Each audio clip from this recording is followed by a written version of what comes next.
बिहार की राजनीति के सबसे चर्चित चेहरों में से एक प्रशांत किशोर ने हालिया बने सबसे बड़े मुद्दे ईवीएम को लेकर अपनी बातें रखी।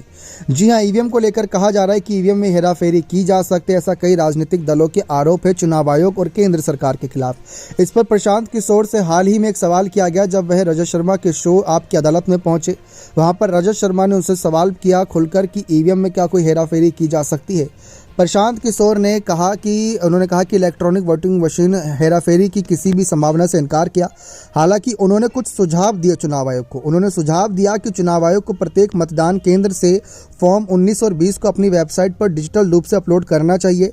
उन्होंने कहा कि मैं उन विषयों पर कमेंट नहीं करता जिनमें मेरी कोई विशेषज्ञता नहीं है, वो गॉसिप है। मुझे ऐसा नहीं लगता कि ईवीएम में अगर टेक्निकल बातें हटा दे तो ऑपरेशनली इतने बड़े स्तर पर 10 लाख बूथ हैं देश में, इनमें वे राज्य भी हैं जिनमें गैर बीजेपी सरकारें हैं। इतनी बड़ी व्यवस्था, इतने सारे लोग, इनको आप कॉन्स्टेंटली मैनिपुलेट कर दे और वो बात बाहर ना निकले, इसकी संभावना बहुत कम है। यानी कि प्रशांत किशोर का यह कहना है कि कई ऐसे राज्य हैं जहां पर भाजपा की सरकार भी नहीं है। जैसे मान ले साल 2018 के बाद मध्य प्रदेश, राजस्थान, छत्तीसगढ़, इन राज्यों में भाजपा की सरकार नहीं थी। यहाँ से करीब टोटल 65 सीटें निकलती हैं। लेकिन जब चुनाव हुआ तो यहाँ से बहुत अधिक, लगभग राजस्थान की सभी सीटें, मध्य प्रदेश की एक सीट छोड़कर लगभग सभी सीटें और छत्तीसगढ़ की भी लगभग सभी सीटें बीजेपी के खाते में आई। अगर वहाँ पर कांग्रेस की सरकार है और वहाँ पर उनके अधिकारी हैं तो इतनी जल्दी इनको मैनिपुलेट कैसे कर सकते हैं? कैसे ईवीएम के साथ इतनी जल्दी छेड़छाड़ करके इतने बड़े स्तर पर ये सब कर सकते हैं? तो ऐसा नहीं है।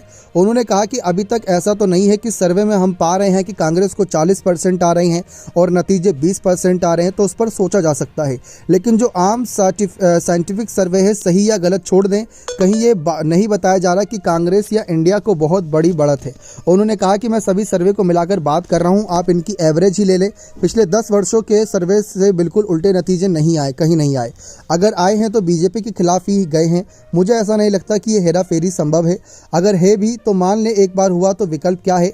आप तो उस पर आंदोलन भी नहीं खड़ा कर पा रहे, मीडिया में आकर बोलने से, बयानबाजी करने से तो होगा नहीं। प्रशांत किशोर ने कहा कि इसमें इंप्रूवमेंट के लिए 2-3 चीज़ें जरूरी करनी चाहिए। मैंने इलेक्शन कमीशन को लिखा है कि हर बूथ पर जो फॉर्म 19 भरा जाता है, जो ईवीएम सील होने से पहले सब लोग साइन करते हैं, उसे अपलोड करें। अभी पता नहीं किस वजह से इस फॉर्म को अपलोड नहीं किया जा रहा। फॉर्म 20 काउंटिंग के बाद अपलोड होता है। फॉर्म 19 और 20 दोनों अपलोड कर दे तो सारा विवाद कुछ हद तक खत्म हो जाए। ये प्रशांत किशोर का सुझाव है चुनाव आयोग को।